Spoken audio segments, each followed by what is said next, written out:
Hello guys, welcome back to this channel. In today's video, I'm going to show you how the biome works in Plants vs. Brainrots game on Roblox.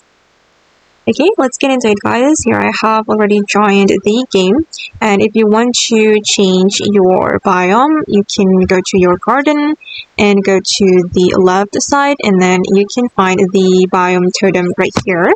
And the biome in Plants vs. Brainrots change how the game plays.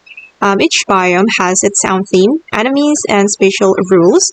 And now I'm in the Census Workshop biome, guys, to join the Census Workshop event. And if you want to change your biome, just click on this icon and you can activate the biome. Okay, and I still only unlock this grasslands biome, and the others are still still locked. Okay, and when you enter a new biome, the brainrots get stronger and sometimes gain new abilities, and some plants may work better or worse depending on the biome.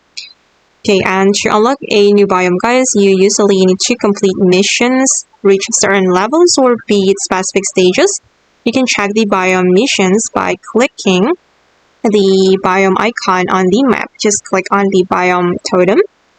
And as you progress, biomes become harder but give better rewards. So make sure you upgrade your plants and choose the right strategy before moving on. Okay, so yeah, I need to complete 25 missions to unlock this desert biome.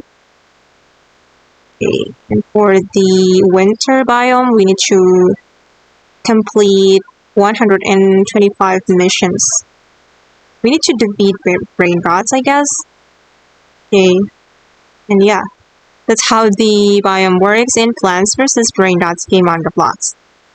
Okay guys, and that's all for today. I hope this video will be useful for you. Thank you so much for watching, and bye!